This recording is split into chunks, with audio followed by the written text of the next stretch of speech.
할렐루야. 네, 이 새벽에 나오신 여러분들 환영합니다. 자, 오늘 26장 말씀은 성막에 대한 구체적 설명을 소개하고 있습니다. 읽으면 도대체 무슨 얘기인지 사실은 잘 모릅니다. 성소와 지성소로 나눠지는 이 성막을 만드는 구조를, 양식을 하나님이 지금 말씀하고 있습니다. 혹시 기도원에, 광은 기도원에 가면 성막이 있는데 혹시 성막을 가셔 보신 분들이 있을지 모르겠어요. 그 성막의 모양은 뭐로 설명하면 제일 좋을까 저도 많이 고민을 하다가 여러분 트레일러에 싣고 다니는 그 짐 궤짝 있죠. 트레일러 큰 차에 이렇게 짐 궤짝 직사각형으로 된 거 싣고 다니, 아니면 바다 항구에 가면은 이렇게 외국으로 수출할 때, 수입할 때 그래, 컨테이너, 그렇지. 요즘 짐 만드는 컨테이너, 그렇죠. 그 컨테이너를 생각하면 좀 많이 이해가, 그런 모습입니다. 컨테이너의 폭과 높이가 거의 비슷해요. 길이만 좀 다르죠. 그걸 생각하시면 됩니다. 그래서 그런 컨테이너 같은 모양인데, 구체적으로는 길이가 더 길겠죠.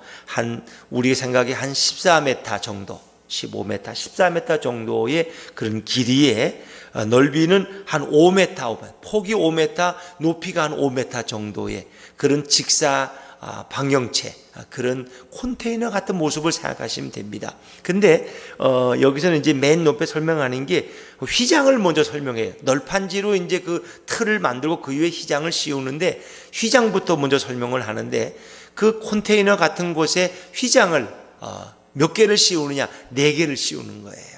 첫 번째 휘장을 먼저 씌워요. 그걸 이제 옛날 성경에는 앙장, 제1앙장, 제2앙장, 근데 여기는 휘장이라고 나옵니다. 먼저 첫 번째 휘장을 씌우고, 그 다음에 두 번째 휘장을 씌우고, 또 세 번째 휘장을 또 씌우고, 그리고 네 번째 휘장은 이렇게 텐트 칠 때, 안에 텐트에 원래 그 모습이 있으면 비나 바람을 피하도록 또 뭐죠? 위에 덮개를 씌우죠. 덮개를 씌우고 그것은 또 이렇게 좀 넓게 해서, 그렇죠?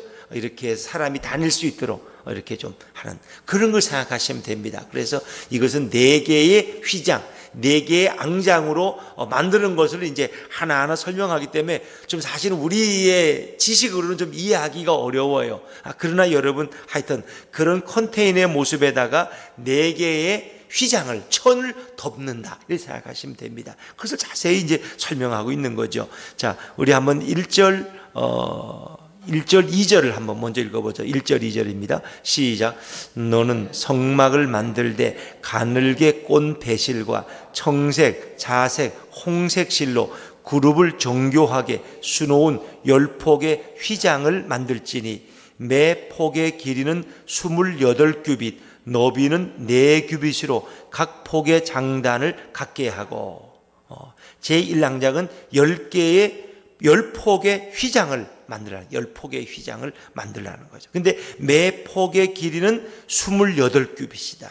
28규빗을 하면은 한 14m 정도 됩니다. 14m. 그러니까 그 성막의 길이가 한 14m 정도. 그리고 폭은 성경에 보니까 너비는 4규빗으로, 4규빗은 약 4.56m 정도 됩니다. 4.56m. 그래서 이런 정도의 폭, 이렇게 해서 이제 만드는 것을 설명하고 있죠. 그래서 첫 번째 지금 1절부터 6절까지가 첫 번째 휘장을 어떻게 만드느냐 하는 것을 설명하고 있습니다. 근데 그 성막을 만들 절에 보니까 가늘게 꼰 배실과 청색, 자색, 홍색 실로 정교하게 수놓은 10폭의 휘장에, 10폭의 폭이 10개의 휘장을 만들라는 거죠. 그래서 실제 이것을 광은 기도원을 만든 광은교회에서 이것을 실제로 이제 만들어 모형을 기도원에 이렇게 해서 만들어 놨는데, 그것을 만들 때 전 교인들이 이런 실에다가 물을 들여서 청색물, 자색물, 홍색물,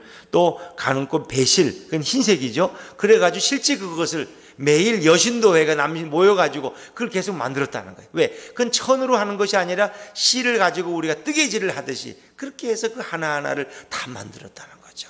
그렇게 해서 그걸 씌워놓은 거예요. 근데 그 색깔이 청색실, 자색실, 홍색실과 흰실을 서로 꼬여서 만든 그런 모양으로 여러분이 생각하시면 됩니다. 그런데 이것은 다 의미가 있죠. 왜냐하면 가늘게 꼰 배실은 흰색인데 이 흰색이 의미하는 것이 바로 예수 그리스도의 무죄하심, 그리고 그분의 순결하심을 말합니다. 그러니까 성막에 있는 모든 재료 하나하나는 다 예수님을 가리키고 있다. 근데 그 하나하나는 예수님의 특별한 캐릭터, 그분의 성품이나 인품이나 그분의 사역의 한 면을 보여주고 있다는 것입니다. 그래서 실을 4가지 실로 꼬였는데 그 흰 실은 바로 예수님의 무죄하심과 그분의 순결하심을 상징하는 것이다.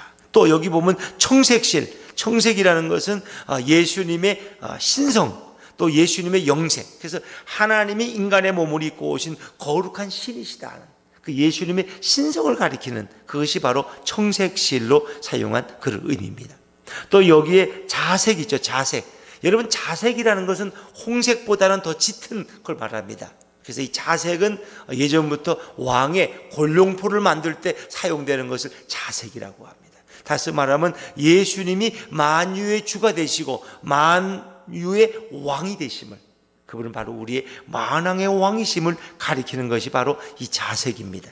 자, 그런가 하면 이제 홍색은 누구나 쉽게 이해가 되겠죠. 예수님이 어떤 고난 당하실 때 어떤 뭘 입었어요? 홍포를 입으셨죠. 홍포. 물론 홍포라는 것도 어떤 왕의 어떤 입는 붉은 주색을, 자색을 가리키는 것인데 그것은 주로 붉은색입니다. 홍포. 이것은 바로 홍포 입으신 예수님을 가리키는 것이고 십자가 보혈을 가리키는 거예요. 예수님 십자가에서 흘리실 그분의 보혈, 그것이 바로 홍색이 상징하는 것이다. 그래서 흰색, 청색, 자색, 홍색 4가지 색깔의 이 실로 만든 것은 바로 인성과 신성이 조화되신 예수님의 모습이에요. 인성과 신성이 잘 조화된 그런 그리스도의 모습을 가리키고 있는 것이다. 그래서 그것들을 서로 연결해서 첫 번째 앙장, 첫 번째 휘장을 거기에 씌우게 되는 것이죠. 자, 그래서 그것을 또 갈고리로 연결하는 이런 모습이 이제 나오는데 한번 그것도 읽어보시죠. 자, 6절입니다. 6절 말씀을 같이 읽죠. 시작. 금 갈고리 50개를 만들고 그 갈고리로 휘장을 연결하게 한 성막을 이룰지며. 그래서 1절부터 6절까지는 첫 번째 제1앙장, 첫 번째 휘장을 우리에게 말씀해 주고 있습니다. 자, 그리고 이제 7절부터 13절까지가 제2앙장, 두 번째 휘장입니다. 그러니까 첫 번째 휘장을 일단 쳤어요. 그럼 거기다 두 번째 휘장을 또 얹어야 돼요. 이게 의미가 있다니까요. 그걸 하나만 얹으면 되지 왜 2개, 3개, 4개씩 얹느냐? 그 이유가 있다는 거예요. 두 번째 이제 휘장, 그 앙장을 만드는데, 자, 7절 말씀 한번 읽어볼까요? 7절입니다. 시작. 그 성막을 덮는 막 곧 휘장을 염소털로 만들되 11폭을 만들지며. 우리 1절에서는 몇 폭의 휘장을 만들려고 그랬어요? 10폭이요. 근데 여기는 몇 폭이에요? 11폭이에요. 왜 그럴까? 그러니까 하나를 덮고 또 위에를 덮으려면 그거보다는 조금 더 커야 돼요. 그렇지 않습니까? 그래서 그보다 조금 더 크게. 그래서 11폭으로 만든다는 거예요. 근데 그 휘장의 그 재료가 뭐예요? 염소털. 하얀 염소털로. 그것은 바로 희생당하신 예수 그리스도의 순결과 그분의 인내를 상징하는, 그래서 그것은 하나의 순결을 가리키는 그런 의미로 하얀 염소털로 재료로 해서 제2앙장을 만드는 거예요. 그리고 이제 그것을 또 쭉 연결하는 내용들이 나옵니다만 다 읽지는 않겠습니다. 그리고 제3앙장과 제4앙장은 14절에 2개가 한꺼번에 소개됩니다. 자, 14절 말씀을 건너뛰어서 읽어볼까요? 시작. 붉은 물들인 수양의 가죽으로 막의 덮개를 만들고 해달의 가죽으로 그 윗덮개를 만들지니라. 그래서 그 모든 11개의 폭을 연결 제2앙장을 만들죠. 또 세 번째 이제 천을 또 그 위에 또 얹는 거예요. 근데 그것은 재료가 붉은 물들인 수양의 가죽으로 양을 잡아서 그 가죽을 연결했다는 거예요. 실제로 광은교회에서 그것을 만드는데 돈이 한 20억이 들었다 그러더라고요. 20억이. 어떤 것도 금매기를 했기 때문에 그대로 그냥 해서 전 교인이 나서서 그걸 만들어서 광은기도원에 가면은 이제 그 실제 모양을 우리가 볼 수 있는데, 기회가 되면 여러분을 한번 모시고 가까우니까 한번 가서 좀 이렇게 은혜를 받으면 좋겠다. 가면 아주 그 목사님이 또 잘 설명을 해주세요. 그래서 이렇게 구약의 성막이라는 것이 이런 모습이었구나 하는 걸 우리가 이제 그 왜냐면 실제 크기 그대로 재현해 놨기 때문에 우리 그걸 보면 이제 이런 정도의 크기였구나, 또 이런 재료를 사용했구나 하는 것을 우리가 알 수가 있죠. 붉은 물들인 수양의 가죽이다. 그 수양의 가죽이라는 건 여러분 분명한 거 아닙니까? 피 흘려 죽으신 예수 그리스도의 대속 사역을 우리에게 보여주고 있는 것입니다. 그리고 네 번째, 해달의 가죽. 해달의 가죽은 작은 1번 이렇게 앞에 표시되어 있는데 밑에 보면 뭐라 그랬어요? 돌고래. 밑에 보면 하단에 돌고래. 그 주석이에요. 주석 달듯이 돌고래. 그러니까 어떻게 돌고래 가죽을 어디서 구했을까? 이게 정말 놀라운 일이에요. 그것은 정말 어떤 상인들을 통해서 이렇게 이스라엘 땅에서는 바다가 옆에 없으니까 당장 해달의 가죽을 얻기로 했지만 그것을 얻기 위해서 얼마나 그들이 수고했을까. 그래서 해달의 가죽을 연결해서 윗덮개를 만들지니라. 그래서 윗덮개는 마치 텐트의 이런 덮개처럼 그것은 좀 넓게 만들어서, 이제 이것은 출애굽기 36장에 가면 더 자세하게 3장, 4장도 자세하게 설명해 주는데 여기는 그냥 하나님이 이제 말씀하신 것을 모세가 좀 간략하게 기록한 내용입니다. 자, 그러면 이렇게 왜 첫 번째 휘장, 두 번째 휘장, 세 번째 휘장, 네 번째 휘장 왜 이렇게 철저하게 이렇게 덮었을까? 성막을 이렇게 덮었을까? 물론 그 안에는 이제 널빤지가 나옵니다만 그 내일 아침에 또 설명을 드리겠습니다. 안에는 그 틀을 만드는 널빤지가 있고 그 위에 천을 왜 4개를 얹었느냐 하는 것입니다. 자, 여러분, 이 세상 사람들은 예수님을 잘 알아요, 몰라요? 그렇죠. 우리 사실 예수를 믿은 지 20년, 30년, 40년, 50년이 돼도 예수님을 잘 모를 때가 있어요. 예수님 하면 그분은 그런 분이지 이렇게 생각하지 예수님을 잘 몰라요.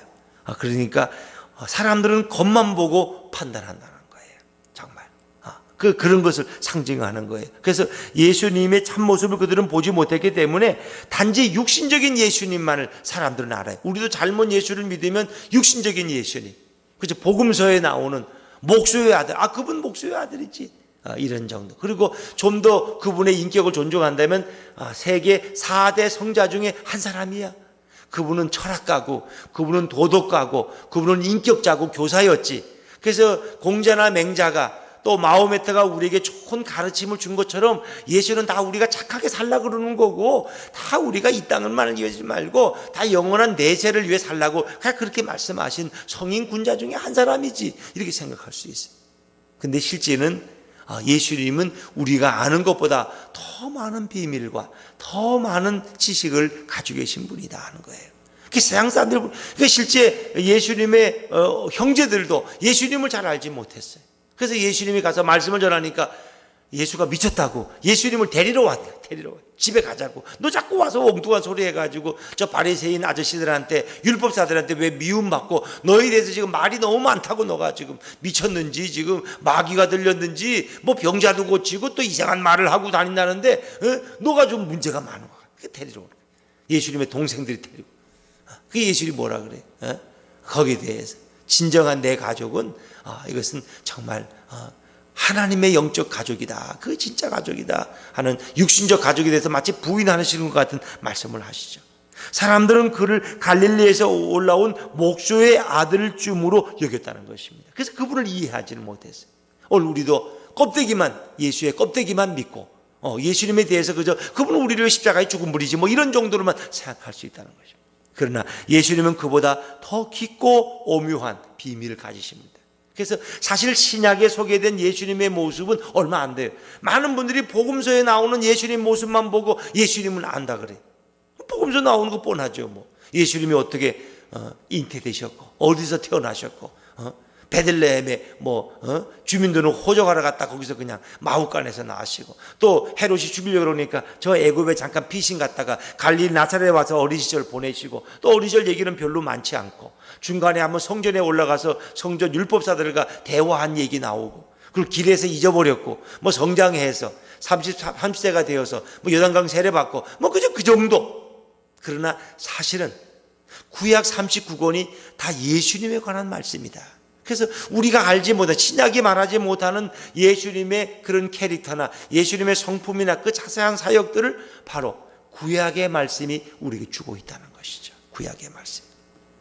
그래서 요즘 사무엘상 18장의 말씀, 이제 요나단과 다윗과 사울 왕의 얘기, 다윗이 어떻게 역사 속에 등장했는가. 그가 양치는 목동 이세의 아들, 8형제 중에 막내였지만은 형들의 심부름을 왔다가 전쟁터에서 뭘 목격합니까? 골리앗과 이스라엘 백성 전쟁이 싸우는데 이 골리앗 앞에 하나님의 군대가 이 벌벌벌 떨고 있다. 그리고 골리앗, 이 할례 받지 않은 이방의 장군이 하나님을 모욕하고 이스라엘 군대를 모욕하는 모습을 보고 그가 견디지 못해서 거기 달려나가서 물맷돌 5개와 지팡이 하나 가지고 골리앗을 무찔러. 그러고 나서 그가 이제 이스라엘 장군이 됐다. 뭐 그런 이제 내용이 쭉 나오죠. 근데 실제 그 모든 하나한지 사건이 바로 뭐예요? 예수님의 한 캐릭터, 그분의 한 인격과 성품을 가리키고 있다는 거죠. 그것을 우리에게 이 성경은 설명해 주고 있는 거예요. 또 다윗의 모습을 통해서, 요나단의 모습을 통해서, 요나단이 다윗같이 천한 인물을 정말 자기 생명같이 사랑했다는 거예요. 그럼 요나단이 어떻게 다윗까지 천한 목동을 자기 생명처럼 사랑해서 그에게 자기의 겉옷을 주고 자기의 칼과 창을 주고 왕자의 그 멋진 자기의 외투를 주고 이럴 수 있느냐 말이에요. 그래서 그런 경우에는 요나단이 예수님의 한 성격의 한 캐릭터의 일부분을 보여주고 있는 거예요. 예수님은 바로 요나단이 천한 그 목동, 왕자와 목동은 비교가 안 되는 거예요. 그런 천한 목동을 사랑해서 그에게 자기 칼과 창을 주고 자기 외투를 주었다. 바로 예수님은 죄로 인해 죽을 수밖에 없는 천하고 미천한 우리들을 위해서 자신을 내어주셨어요. 요나단이 마치 다윗에게 자신의 칼과 외투와 활과 이 모든 것을 주었듯이 예수님은 자신의 생명과 자신의 모든 것을 우리를 위해서 내어주셔요. 이 모든 것이 바로 예수님의 한 이 땅에 오실 사역을 설명하고 있는 것이다. 그래서 이 모든 구약 성경은 바로 예수님을 가리키고 있는 거예요. 그러니까 성경은 어느 다윗이라는 인물이 이런 사람이래, 아브라함이 이런 인물이래, 그걸 드러내고자 하는 것이 아니라 그들을 통해서, 요셉을 통해서, 모세를 통해서 진정 성경이 하고자 하는 말씀은 예수님에 대해서 말씀하고 있는 것이다. 요한복음 5장 39절에 보면 예수님이 친히 말씀하셨어요. 이 성경이 너에 대해서, 나에 대해서 증언하고, 너희가 성경을 통해서 구원을 받거니와 이 성경이 곧 나에 대해서 증언하고 있다. 모든 신구약 성경은 바로 예수님에 대해서 말씀하고 있다는 거죠. 그러니까 우리가 성경을 깊이 읽으면서 예수님이 이런 분이시구나 하는 것을 알아갈 때 예수님에 대한 지식이 날마다 성장해 가는 것이죠. 그래서 그 예수님은 지금도 현존하고 계시고 지금도 살아계시고 지금도 우리 삶 속에 동행하고 계신 분이 바로 우리 예수님이시다 하는 것을 바로 우리 성막을 통해서 생각할 수 있는 것이죠. 오늘도 우리를 위해서 왕 되시고 우리를 위해서 자신의 보혈을 흘려주신 그 예수님, 우리에게 영원한 생명을 주신 그 예수님을 찬양하면서 오늘도 그 예수님과 함께 걸어가는 아름다운 하루의 인생이 되시기를 주의 이름으로 축원합니다. 기도하겠습니다.